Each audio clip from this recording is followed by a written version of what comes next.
السلام علیکم ورحمۃ اللہ وبرکاتہ۔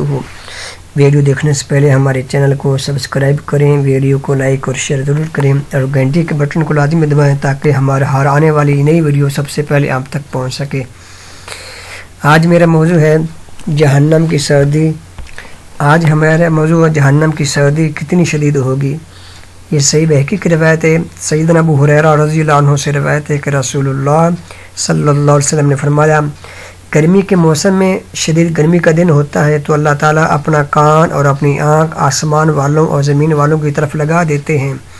جب کوئی بندہ کہتا ہے لا الہ الا اللہ، آج کے روز کتنی سخت گرمی ہے، یا اللہ مجھے جہنم کی آگ سے پناہ دے دے، تو اللہ تعالیٰ جہنم سے فرماتے ہیں، میرے بندوں میں سے ایک بندے نے تجھ سے میری پناہ طلب کی ہے، میں تجھے یعنی جہنم کو گواہ بناتا ہوں کہ میں نے اس سے پناہ دے دی ہے۔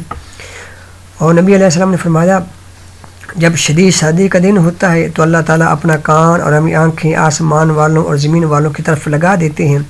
جب کوئی بندہ کہتا ہے لا الہ الا اللہ، آج کے دن کتنی سخت سردی ہے، یا اللہ مجھے جہنم کے تبقہ زم حریر کی سردی سے پناہ دے دے، تو اللہ تعالیٰ جہنم سے فرماتے ہیں، بے شک میرے بندوں میں سے ایک بندے نے مجھ سے تیرے طبقہ زم حریر سے پناہ طلب کی ہے، بس میں تجھے گواہ بناتا ہوں میں نے اسے پناہ دے دی۔ صحابہ کرام کہتے ہیں، اے اللہ کے رسول، جہنم کا طبقہ زم حریر کیا ہے؟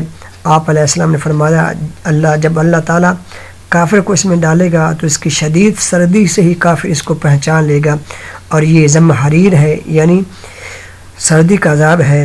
محترم بھائیو، سردی اور گرمی دونوں جہنم کے عذاب ہیں۔ اللہ ہم سب کو محفوظ فرمائے اور اللہ تعالی ہمیں اپنی نعمت بری جنت میں داخل کرے، اور ہمارے والدین کو بھی اس نعمت بری جنت کا وارث بنا دے۔ اللہ سے دعا اللہ تعالی ہمیں سمجھنے عمل کرنے کی توفیق عطا فرمائے۔ اللہ ہماری دنیا بھی بہتر کرے، اللہ ہماری آخرت بھی بہتر کرے۔ محترم بھائیو، ہمارے چینل کو ضرور سبسکرائب کریں، ویڈیو کو لائک اور شیئر ضرور کریں تاکہ باقی لوگوں کو فائدہ پہنچ سکے۔ اللہ ہمیں عمل کرنے کی توفیق عطا فرمائے۔